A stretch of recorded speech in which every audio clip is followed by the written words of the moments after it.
Hi there, my name is Charlotte, and in this podcast, I'll be talking about common themes found in books. In particular, I'm going to look at how to make discussions about common book themes interesting for students and useful for writers.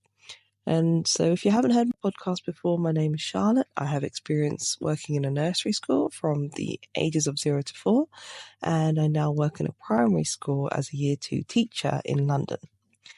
So to start off with, I'm going to talk about common themes found in stories. Before an author writes a story, they usually start off with an idea. And then they build up on the idea with a main character, and they give them supporting characters who help them, bad person who has the opposite ideals to the main character, and they want to do something that would be detrimental to the main character.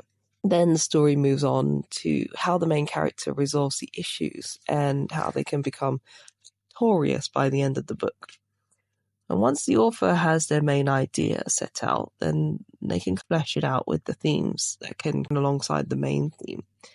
And some of these common themes that they can have in their stories usually involves things like family issues and family conflict, friendship, good friends versus friends that are not as great, or there's issues with, again, conflict.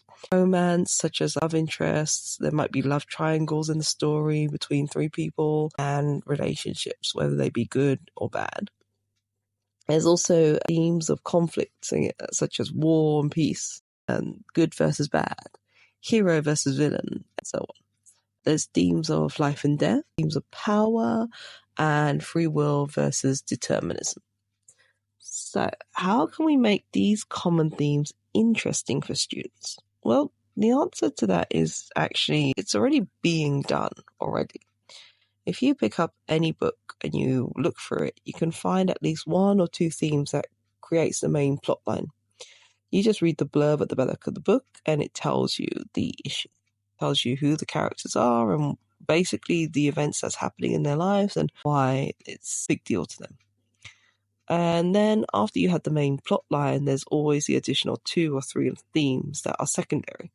And the secondary so that they don't distract from the main plot. They're there, but they're not the main conflict in the story. Usually if an author is able to put 2 and 3 themes together, they do it really well and they do it right, then the secondary themes just run alongside the main theme through the stories, and they kind of get so integrated into the storyline that the reader may not even realize that there was a secondary theme in the first place. So let's now think of a story. I'm going to pick off Pride and Prejudice, but you can think about any stories that you want or any of your favorite books. I'm just going to pick Pride and Prejudice just so I can talk. This book was written and published in 1813, and it's a book about a girl called Elizabeth Bennet and her struggles in life during this time.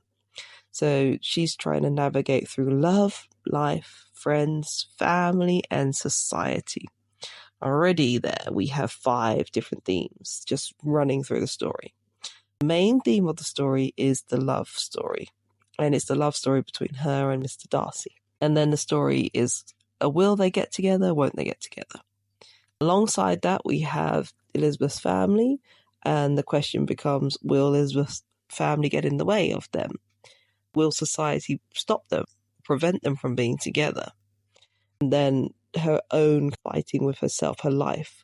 Will Elizabeth's own pride and prejudice prevent her from admitting that she's in love with this guy? So there's all these questions that are intertwined throughout the book.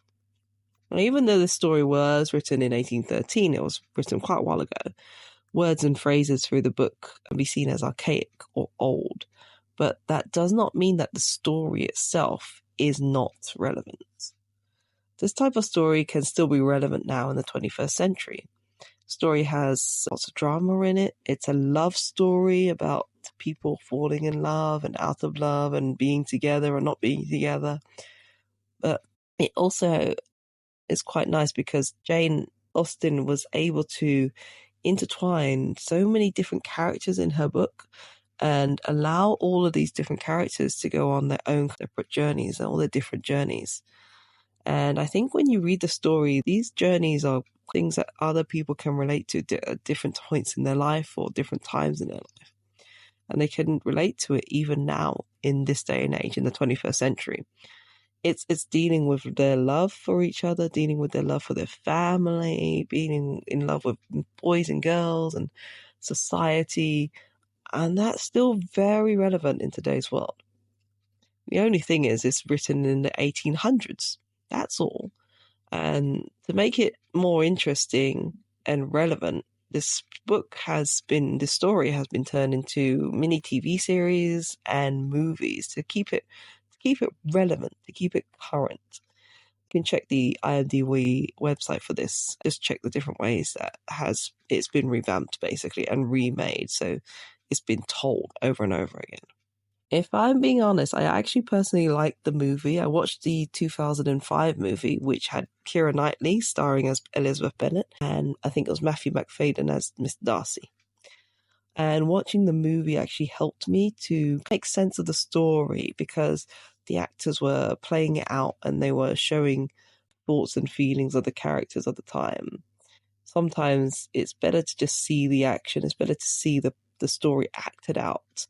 And it helps you, not just as students, but people in general. Like this film was made to entertain so many people, not just because, oh, I need to watch this because I'm reading this book. But it was made to retell the story. And I think it was done in a nice way to convey what the author wanted you to get from the story, to understand the struggles at that time and the issues that they were having.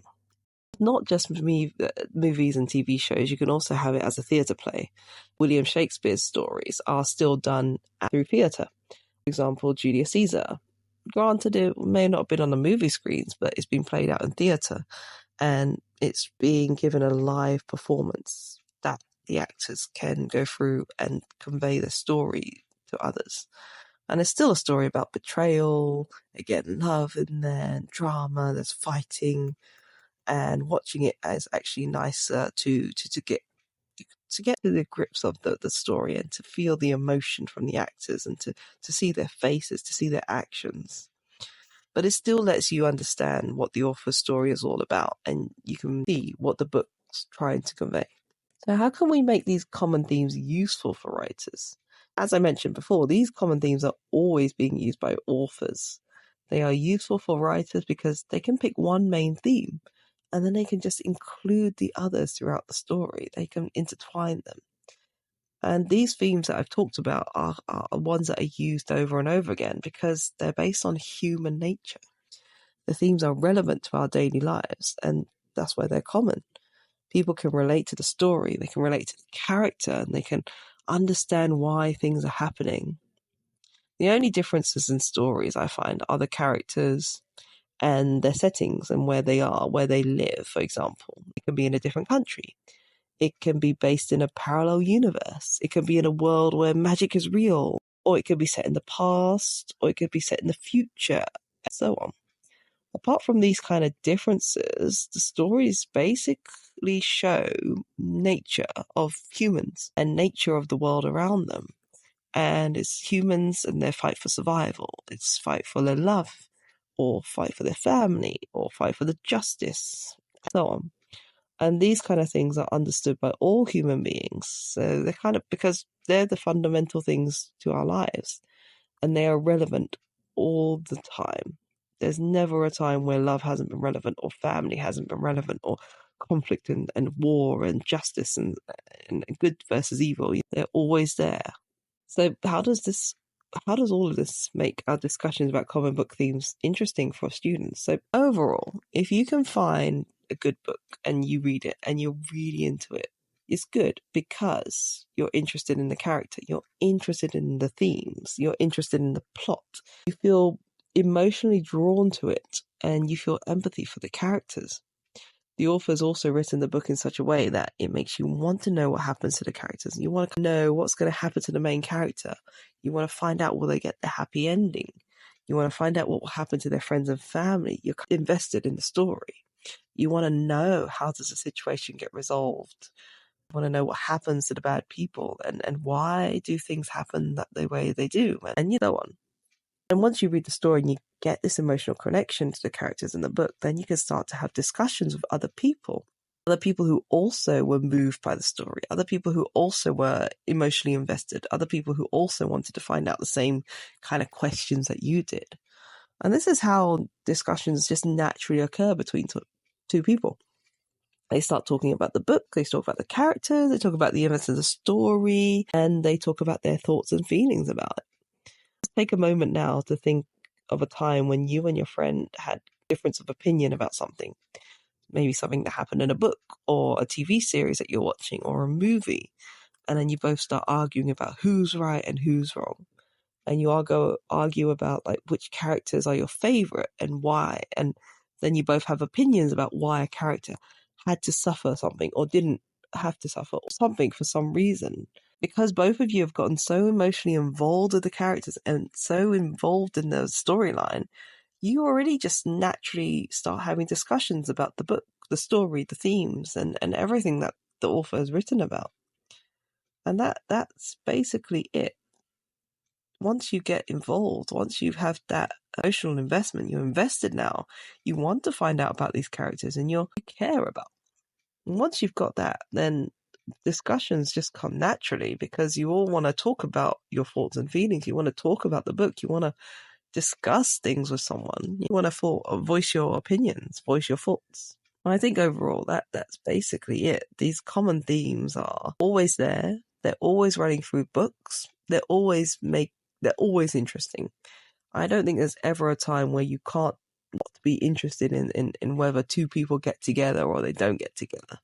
There's never a time where you can't not want to know if the good wins, the good fights over evil, good prevails, or does the bad prevail and then it's just doom and gloom for the rest of the book, or doom and gloom for a little bit of the book, and then suddenly the good comes back and the underdog comes to fight and win. And it's also useful for the writers because then the writers have something to go on. They have something to write about. They have these themes that they can pick from. And they can write really good books about characters. Well, that's it from me. I hope that you've enjoyed this podcast. If you have any comments about anything that I've said, or you've got your thoughts and opinions, then leave them down below. More than happy to take on your comments and to read through. I'm going to be making some more podcasts soon, so thank you very much for listening. And until next time, bye.